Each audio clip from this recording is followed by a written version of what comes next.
doesn't love Hamburg? Well, I don't know. I've never been there. But I'm sure that at the end of it, there will be mixed martial artists at UFC Fight Night 93 who are just thank you, Hamburg. I love you, Hamburg. Woo. And all the best because they love it. And one of the pages that is really going great guns in New Zealand on Facebook is Combat Sports New Zealand. Of course, the website that I'm pretty sure started life was the Bring the UFC to New Zealand page. That's the one. And if any of you have followed any UFC, you would have stumbled across them over the time and go, oh, yeah, those guys. They used to be there with their flags and that thing. Well, they did it. They got a UFC to New Zealand, and of course, there's always plenty of them on. So we're going to go to speak to JB from Combat Sports New Zealand right now to tell us his thoughts of UFC Fight Night 93. G'day, JB. Hey, how's it going, guys? Good cool. to talk to you. Yeah, mate, it's great to have you here, and also love the page. Keep it up, mate. It's going awesome too, and all your promotions, not just obviously for the UFC, everybody, but you get all sorts of promos coming to you guys to tell you about all sorts of action up and down the country, mate. Yeah, absolutely. Up and down the country and also around the world. We try and cover any New Zealanders who are in action in combat sports and try and shine some light on everyone. Well, you're doing a great job getting it done. Okay, well, let's head to UFC Fight Night 93. As always, I look through the earlier rounds and I don't know them. There's a lot of fighters I don't know. But then I guess that's it, isn't it? And neither is the TAB. It's why they've got guys here at 187 versus 187 and the odds here. Yeah, this is where you make your names though, right? Exactly. You know, it's part of the journey into any sport is getting to know the prelim fighters and then the players who aren't really in the spotlight. And, you know, there's definitely some surprises in those early fights that are worth tuning into. Have you had a chance to have a look at the card? I mean, which fights are the ones that excite you the most? Well, the four main card fights are definitely great. You know, the main fight itself, Andrei Arlovsky, who is a long-time UFC veteran, he's been in and out of the promotion. At one time, he was on a 5-fight slide before he was cut, came back and was a contender again. And now Josh Barnett, who is also a long-time veteran, been in and out of the promotion, fought all over the world. Those two meeting for the main fight is going to be brilliant. You never know who could end it. Both of them could do it any time, and both of them have been through wars, so, you know, potentially there's a bit of wear and tear there. Well, that's what I was actually just saying, JB. Off air, it's Daniel Richardson here, and I thought that fight to not go the distance at $1.27 was a great little multi-filler for the weekend, actually. But I also said the same thing about the McGregor-Diaz second fight, and look, I was proved wrong there. But hey, Alexander Gustafsson, he's $1.15 favourite against Jan Blachowicz. What do we want to see from Gus tomorrow? He's had a long time out since we last saw him in that epic fight with Daniel Cormier.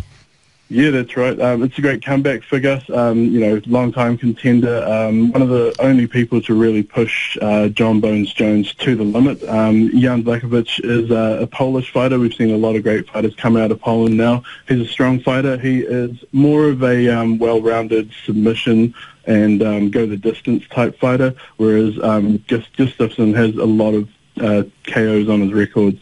It's a light heavyweight fight, so you know that anyone could end it because, you know, they're heavier guys, a lot of striking skill. But I think Gus would need to neutralise the early onslaught and also just worry about the takedowns. He's great at neutralising takedown fighters. He's done it in the past to several notable UFC names, and I would see him come away with this maybe in the second or third by the time he's had a chance to sort of come to terms with Blachowicz. And another guy we're going to see making a comeback as well, last seen getting finished very quickly by Anthony Rumble Johnson, and there's no shame in that because there's plenty of guys who have done that. But Ryan Bader is going to be back on our screens tomorrow. Against Latifi. I love Latifi. Against Latifi, and Bader is not the most pleasing on the eye as a fighter. I mean, great looking man, but he doesn't have the most exciting fights, does he? And I was just talking to Nate about having to sit through that Bader Perosh fight in Brisbane a couple of years ago and hating that 15 minutes. But look, Bader was on a bit of a run before he was stopped in very quick fashion by Rumble. What can we expect from him in his comeback? Yeah, well, you know, he's obviously going to be hungry. This is, you know, he's probably getting towards what some would say is a twilight period if he were to lose this. You know, obviously if he wins, it's all on. He's got a great record, 21-5. He is more of a grinder, as you've mentioned. He's more of a, you know, they call it lay and pray as opposed to ground and pound. But he is a great striker. He's just fallen to better strikers in the past. Ilir Latifi, the sledgehammer, is also Yes. a great striker.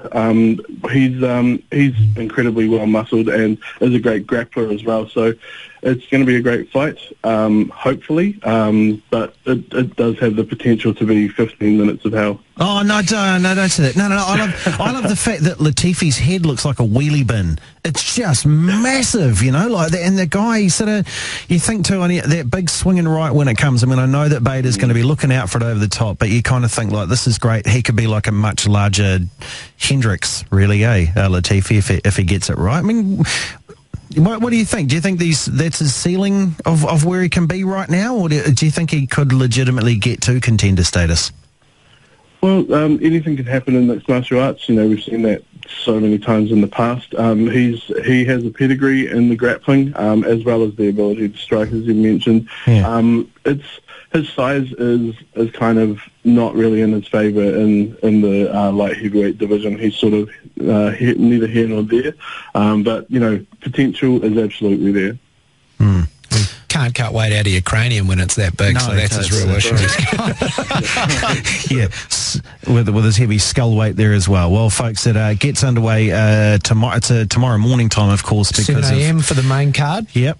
So there you go. Wake fights for breakfast. That's lovely, isn't it? It's always a great way to wake up. And JB, man, once again, thanks very much for all your work on the page and joining us this morning. No worries. Thanks a lot, Nathan. Cheers, mate. Thanks, No worries. JB. Thank you. There we go. Yeah, Combat Sports New Zealand is the website there too, and they do a lot of good work. Like you said, and just trying to get the news out there about other fighters that are out there from New Zealand, getting it done on all sorts of promotions around the world.